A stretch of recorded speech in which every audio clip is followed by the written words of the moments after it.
I did it. I sold my things, let go of my apartment, and bought a one-way ticket abroad. My first 3-month Slowmad destination? Barcelona. Known for its bold architecture, vibrant culture, and rich culinary scene. But I didn't really know all of that before going.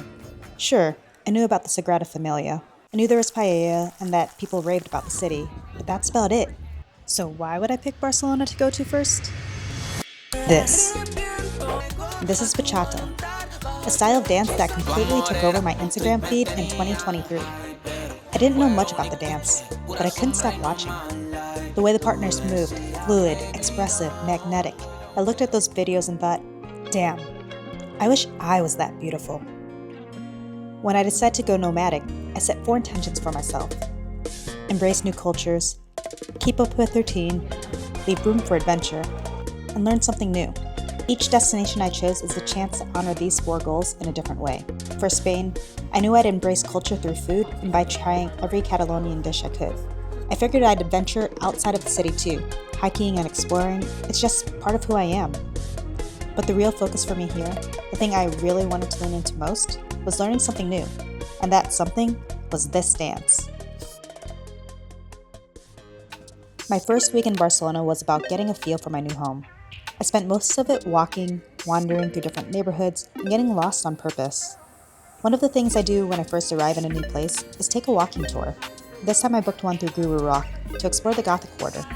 Yeah, it's touristy, but it's also one of the quickest ways to connect with the new place through stories, history, and hidden corners you might otherwise miss.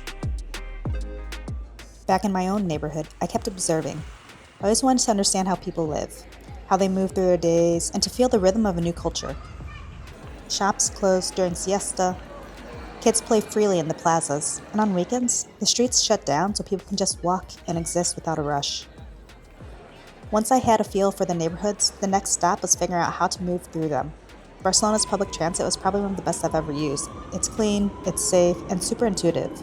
I grabbed a T-Usual card for about €22, and it gave me unlimited rides for a month for both metro and bus. It's way cheaper than buying individual tickets, perfect if you're staying a while. Even in those small, everyday moments, I could feel something starting to shift. The pace, my focus, how present I was becoming in my new life. By my second week in Barcelona, I started craving rhythm. I didn't want to just float, I wanted structure. I based myself in Gracia, a quieter bohemian neighborhood just north of the city center. I didn't want chaos, I wanted cafes instead of clubs, plazas instead of traffic.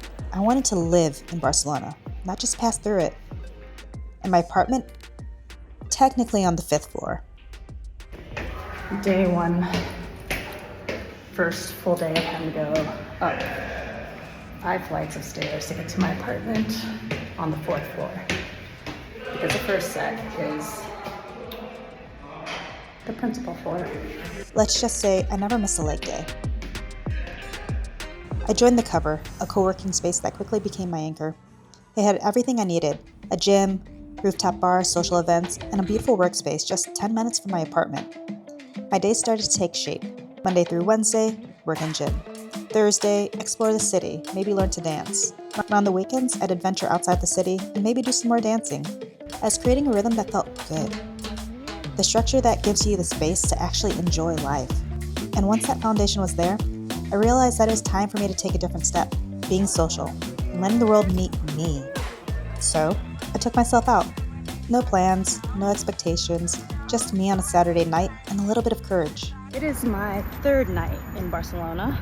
It is Saturday now. It's my first Saturday here. And I went out for the first time by myself. I just want to grab some food, grab some drinks.